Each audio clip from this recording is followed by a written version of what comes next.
Bonjour et bienvenue dans cette nouvelle vidéo. Comme vous l'avez deviné, aujourd'hui on va aborder le thème astral de François Bayrou. Dans un premier temps, on va décrypter ensemble son thème natal.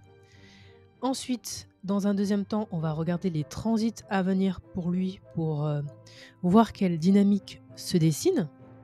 Alors si vous partagez des placements en commun avec lui, si vous êtes né autour de la même année, même date que lui, si vous vous intéressez à l'astrologie, eh ben, bienvenue et c'est parti pour cette nouvelle vidéo.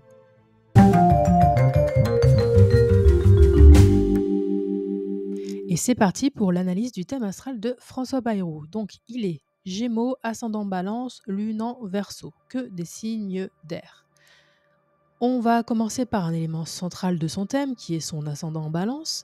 Cet ascendant Balance, ça donne tout de suite le ton d'une personnalité soucieuse de l'image qu'elle renvoie, à la recherche d'équilibre, d'équité, de justesse et surtout de relations harmonieuses, ce qui peut rendre une personne ayant un ascendant Balance indécis. On retrouve souvent chez l'ascendant Balance une volonté d'être perçu comme mesuré, civilisé et apaisant. C'est un ascendant qui soigne sa présentation, qui pèse le pour et le contre et qui cherche à construire du lien. Mais ce qui rend cet ascendant particulièrement différent chez Bayrou, c'est qu'il est en conjonction avec Neptune. Neptune, c'est la planète des idéaux, de l'intuition, mais aussi des illusions. Cette conjonction, ça colore immédiatement la posture publique de Bayrou, d'une aura presque floue, insaisissable. Il peut apparaître comme quelqu'un de très inspiré, très porté par une vision ou un idéal, un engagement, mais cette position, ça peut aussi renforcer une certaine ambiguïté dans la manière dont il est perçu, entre transparence et opacité, entre rêve et réalité. Il y a un potentiel de séduction très fort, mais aussi un certain flou qui peut troubler et qui peut faire en sorte qu'on ne lui fait pas confiance. On continue avec le maître de l'ascendant, c'est-à-dire Vénus, qui se trouve en Cancer, et on voit directement qu'elle est en conjonction au milieu du ciel, le point le plus visible du thème. Ce milieu du ciel, il nous parle de la carrière et de l'image publique. C'est une position importante qui indique une personne qui cherche à incarner publiquement des valeurs de douceur, de protection, de sensibilité. Vénus en Cancer met en avant le lien au passé, aux racines, à la famille, aux traditions, mais aussi à la nation au sens large. Et cette Vénus en conjonction au milieu du ciel, elle montre à quel point l'image publique de Bayrou est construite autour de ses valeurs affectives, presque maternelles. Il y a chez lui potentiellement une volonté d'apparaître comme une figure rassurante, bienveillante, tournée vers le bien commun. Pour aller encore plus loin dans l'analyse, on peut aussi regarder la planète dépositaire de ce maître d'ascendant, c'est-à-dire la Lune, puisque Vénus est en Cancer. Et ici, la Lune se trouve en Verseau en maison 5. C'est un placement intéressant. La Lune en Verseau cherche l'émancipation, l'indépendance émotionnelle et surtout, elle valorise les idées progressistes, l'innovation et parfois même une certaine marginalité assumée. Placé en maison 5, maison de la créativité, de l'expression personnelle, des enfants et aussi des prises de risques individuelles, cette lune évoque une sensibilité tournée vers l'avenir et une volonté de s'exprimer librement sans se plier aux attentes classiques. Ça peut donner quelqu'un qui, même dans un cadre institutionnel, reste attaché à une certaine originalité de pensée et de ton. Ensuite, un autre point fondamental du thème, c'est bien sûr le Soleil en Gémeaux, qui est ici en conjonction à Mars, le tout dans la maison 9. C'est une configuration très dynamique. Le Soleil en Gémeaux, ça apporte déjà un esprit curieux, très mobile, donc très stimulé, un esprit très intellectuel. En maison 9, il y a une forte aspiration à comprendre le monde, à explorer, à enseigner ou transmettre une vision. On est dans le domaine de la pensée, des convictions, des grandes idées. Et quand Mars s'en mêle, l'intellect devient combatif. Bayrou défend ses idées avec ferveur et même avec une certaine pugnacité. Il peut aussi parfois surprendre par une vivacité argumentative ou un ton plus tranchant que ce que son ascendant Balance pourrait laisser croire. Il y a ici un vrai moteur intérieur, celui de se battre pour ses croyances, de s'engager dans le débat d'idées et de défendre ce que l'on pense être juste. Et pour finir, un autre placement révélateur de sa posture relationnelle et politique, c'est ce Jupiter en bélier en conjonction au descendant. Le descendant, ça représente l'autre, le rapport aux partenaires, aux adversaires, et Jupiter, planète de l'expansion, des convictions, de la légitimité en bélier, un signe franc, direct, conquérant, vient ici souligner une approche affirmée dans son dialogue.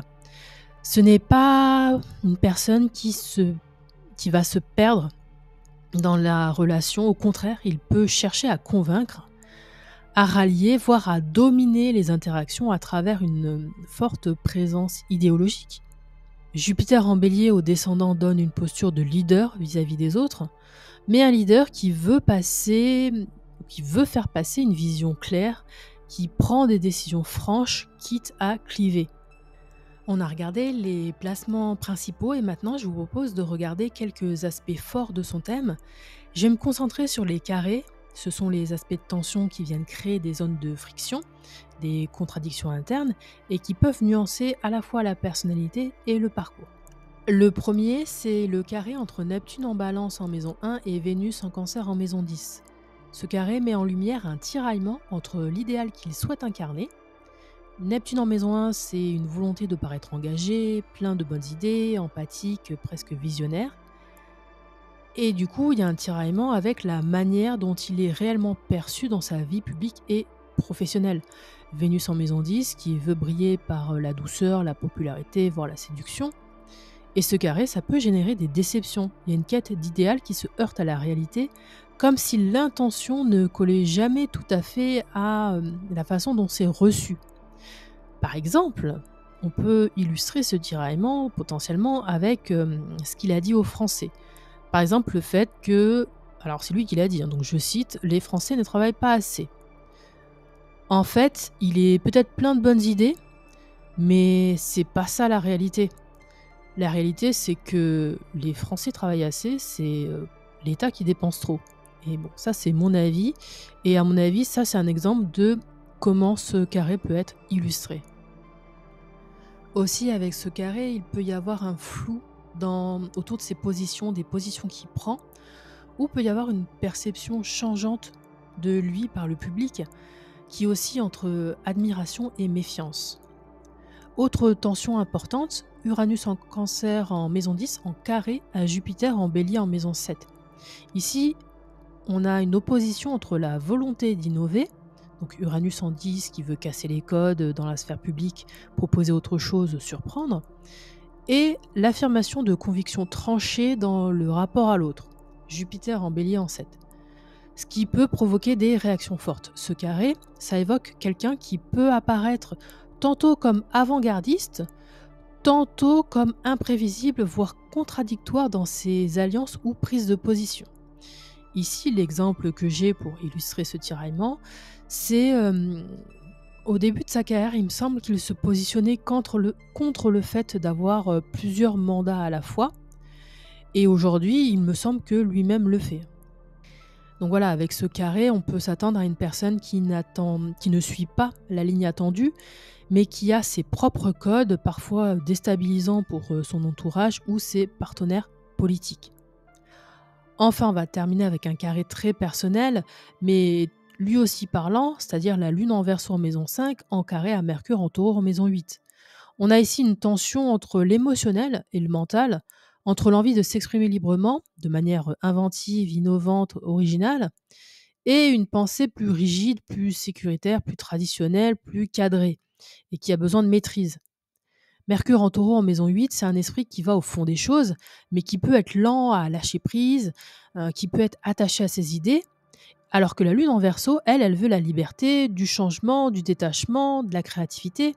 Et ce carré, ça montre un conflit intérieur potentiel entre spontanéité et contrôle, entre spontanéité émotionnelle et prudence et réflexion, et ça peut créer un décalage dans sa communication. On peut avoir une impression de froideur ou au contraire de tension, où le fond et la forme ne s'alignent pas tout à fait. Voilà, on en a terminé avec ce rapide tour d'horizon de son thème natal. Mais si je voulais faire cette vidéo, c'est surtout pour parler de ces transits à venir qui sont prometteurs. Après, à voir si c'est prometteur pour nous ou si c'est prometteur pour lui. Donc, dans sa révolution solaire, ce qu'on voit, je vous donne les grandes lignes. Il a un ascendant de révolution solaire en Vierge, donc dans un signe mutable. Donc on peut imaginer que les enjeux de l'année à venir, à partir de son anniversaire, seront dans la continuité de ce qu'il a vécu en 2024-2025. Jupiter en transit en maison 10 sera en conjonction à sa lune noire natale en Gémeaux en maison 9. On va avoir le retour de ses nœuds lunaires. Il a eu déjà son opposition de Saturne, donc ça nous parle d'un moment pivot pour Bayrou. On est sur un passage à la caisse, qu'on appelle communément le karma. Ça peut parler de choses cachées à laisser sortir pour se libérer. On va voir aussi que le nœud sud, il est en transit en Vierge en maison 1 en conjonction au Saturne natal.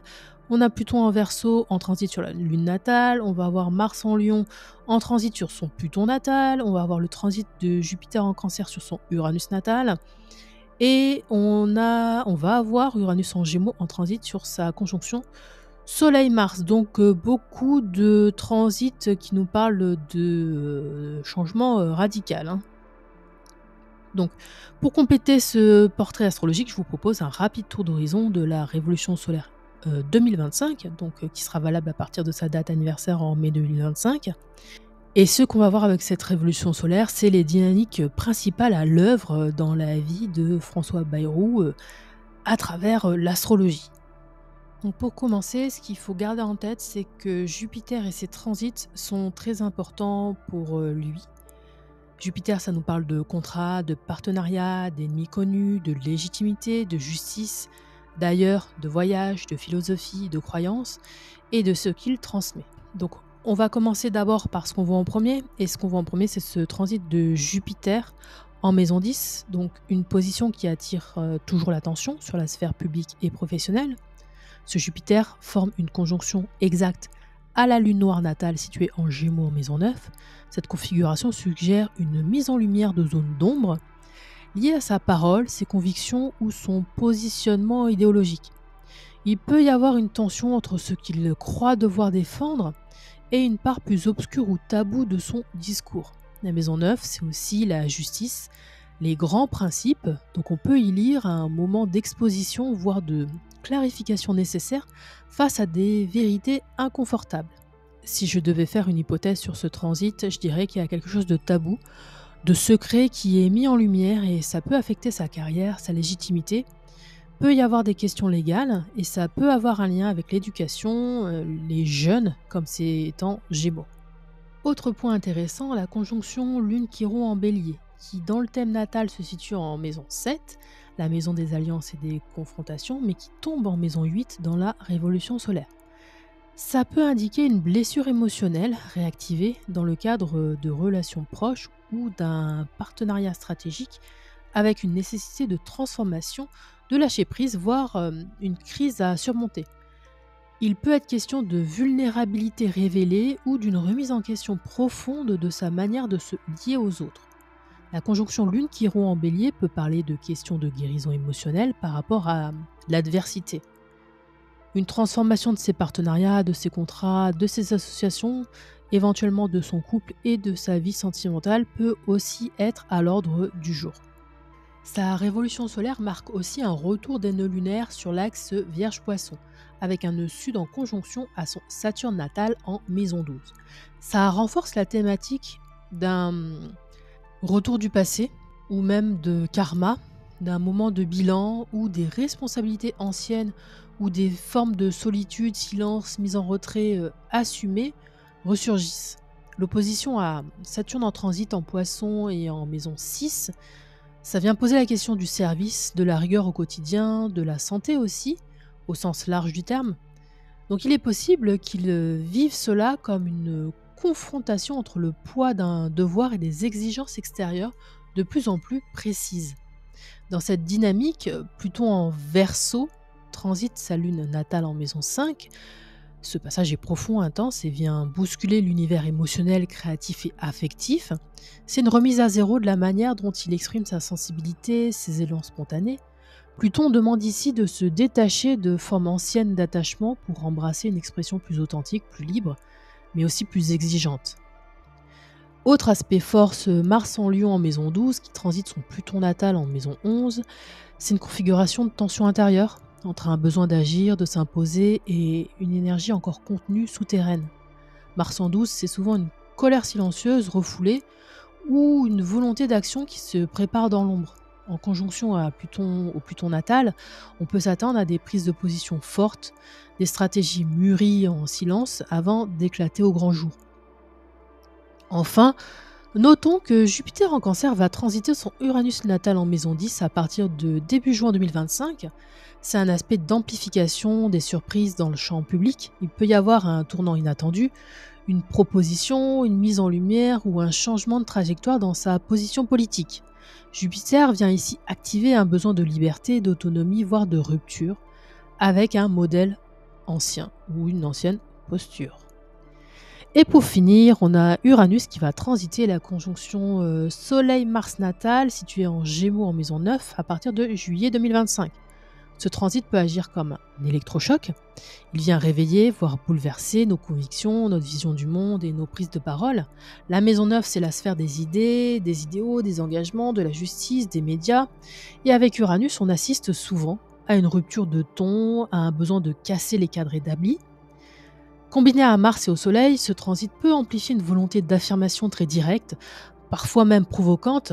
On peut s'attendre à des prises de position inattendues, à un repositionnement brutal ou à une initiative publique qui tranche radicalement avec ce qu'on attendait de lui. C'est le genre de moment où une figure publique peut se révéler plus libre, plus offensive, ou au contraire plus isolée parce qu'elle sort du consensus. On peut aussi imaginer un média sortir des informations fracassantes à propos de lui. Voilà, on en a fini pour les prévisions 2025, voire au-delà. Les dates clés que j'ai notées, moi, c'est le 27 avril, avec l'opposition Mars-Pluton sur sa lune natale. Donc son bien-être émotionnel, sa sécurité, son confort, sa bulle risque d'être sérieusement challengée. Fin mars, début juin, autour de son anniversaire. Donc là, je vous montre la carte de révolution solaire qui correspond aux transits qui auront lieu le jour de son anniversaire. On a le Jupiter lune noire, on a le nœud sud sur Saturne, et puis je vous ai parlé du potentiel que présente le transit de Jupiter sur son Uranus. Donc là, on peut imaginer, le pronostic que je fais, c'est que potentiellement il s'en va. Après, est-ce que c'est volontaire ou est-ce qu'il est mis dehors? Ça, je ne sais pas, on verra. Ensuite, on a ce Mars en transit sur le Pluton et on a Pluton en transit sur la Lune. Donc, il y a beaucoup d'adversité. On ne le laisse pas tranquille. Il peut vivre un moment de transition majeur par rapport à ses engagements, son cercle social, son pouvoir personnel est remis en question. Le nœud sud sur Saturne, ça me parle de laisser partir son autorité. S'il devait partir, je miserais sur fin mai, début juin. Et ça serait dans des conditions difficiles. Et donc, du coup, pour me donner une chance de taper juste, je dirais que ça va être chaud pour lui, potentiellement entre fin avril et mi-juin, avec une emphase sur fin mai, début juin. Et cet été, on a Uranus qui va arriver en Gémeaux sur son Soleil-Mars. Et s'il est encore là, ça va être difficile. On pourrait apprendre des choses sur lui, surprenantes et nouvelles. Donc voilà, moi j'en ai fini avec mon analyse. Maintenant, place au pari. Est-ce que vous pensez qu'il va rester? Oui, non. Et si non, pourquoi? Et quand pensez-vous qu'il va partir? Allez, c'est parti, à vos pronostics. Moi, j'attends de vous lire dans les commentaires. Et si je veux être un peu plus précise, pour moi, les raisons de son départ, elles pourraient être liées à une affaire comme celle qui est en cours et qui fait que c'est pas possible pour lui de continuer à nous représenter comme ça. Ou alors le peuple dit stop, peut-être à cause de questions de finances. Mais globalement, on peut dire qu'il entre dans une zone de turbulence et qu'il ferait mieux d'attacher sa ceinture. Voilà, on arrive à la fin de cette vidéo. Qu'en pensez-vous? N'hésitez pas à me laisser un commentaire. Quelles sont vos prévisions? Est-ce que vous pensez qu'il va rester jusqu'au bout ou non? Et sinon, pourquoi? Voilà, comme je vous l'ai dit, les paris sont ouverts. Et pour ma part, je vous dis à bientôt pour de nouvelles vidéos.